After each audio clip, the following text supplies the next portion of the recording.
Welcome to my channel Daily English. Improve your English through stories. The boy who made faces. Willie was very good-looking little boy and his mother was proud of him. She didn't know how ugly he looked when she wasn't there. He made faces to frighten the little girls. He made faces behind the teacher's back at school just to feel clever. He made faces at other people just to be rude. He screwed up his nose. He squinted. He blew out his cheeks, and when he wanted to be very rude, he put out his tongue. The little girls were really frightened of him, especially when he rolled his eyes round and round and round. One day, Willie, the wind will change when you are making a face, said old Mrs. Lambie. And then your face will get stuck. You are a very rude little boy. I only wish your father knew the rude faces you make at me and at other people you meet. Willie didn't like Mrs. Lambie. He squinted at her and put out his tongue, and then he ran away. He really was a very rude little boy. Pooh, fancy telling me that old story about my face getting stuck. If the wind changes, said Willie, and he laughed. What a lot of nonsense.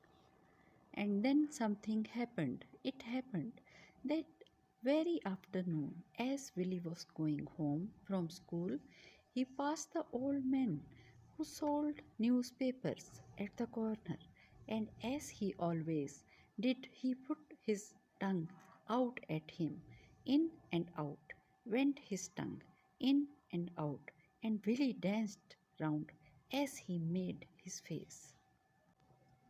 The wind changed suddenly. One moment it was blowing from west, the next moment it dropped, and then it blew again from the east.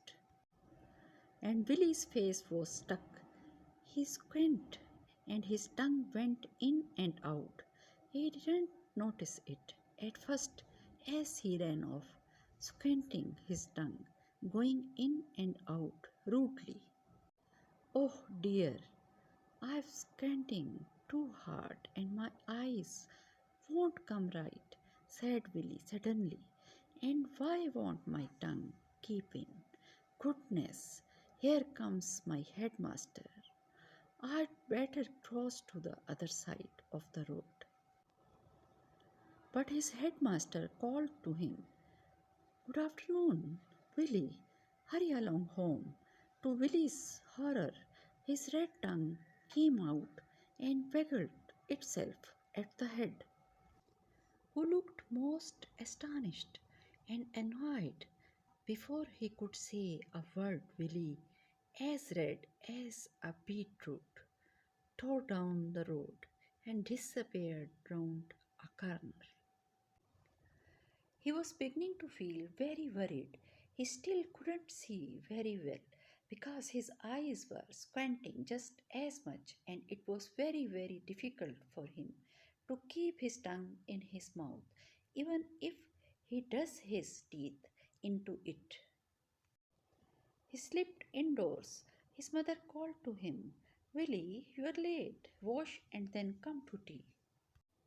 Willie washed. He had managed to keep his tongue in his mouth for a little while, but he didn't know how long it would remain stuck inside his mouth.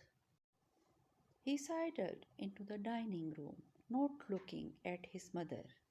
He began his tea, and his tongue was soon so busy helping his teeth to eat that Willie forgot about it.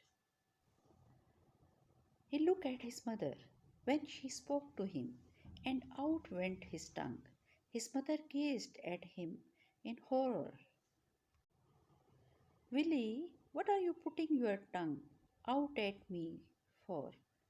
And oh, don't squint like that. Willie, do you hear me? Don't be such a rude, silly little boy. But the tongue waggled away, and his mother got up off sharply. She took Willie from his chair and sent him out of the room. Soon his father came home, looking angry. Where's Willie? He said. I met his headmaster when I was out, and he told me that Willie actually made faces at him when he met him in the road. I can't have that. Where is he? He's upstairs, said Willie's mother. I sent him out of room for making faces at me. Whatever has come over him? Well, whatever it is, I'll soon change him, said Willie's father, and he went up to find Willie. The boy heard him coming, and in a panic, he got into bed, clothes and all, and put the sheet half away over his face. Oh, I hope I don't put my tongue out at Daddy. He thought, oh dear, this is dreadful. I must keep my teeth tightly closed, then my tongue won't come out. His father came in. Willie, he said, what is this? I hear from your headmaster. Did you really pull faces at him? Have you gone mad? Willie shook his head, not daring to unclose his teeth to speak in case his tongue popped out. Answer me properly, yes or no, said his father angrily, shaking your head like that. And what are you squinting for? Oh, Daddy, began poor Willie, but he got no further because out popped his tongue and waggled itself at his astonished father. Well, quite a lot of things happened to Willie after that because his father had a hot temper and didn't allow boys to behave rudely to him. That's for being rude to your headmaster, to your mother, and to me, said his father. Three very good spanks. Now let me see if your tongue is better. Well, whether the wind changed again at that moment or not, I don't know, but certainly Willie's tongue behaved itself after that. Maybe it was as frightened as poor Willie, but the dreadful thing was that his eyes didn't come right and he still squinted. Now he has to wear glasses till they get right, and he doesn't like it a bit. He does wish he had never pulled such silly faces.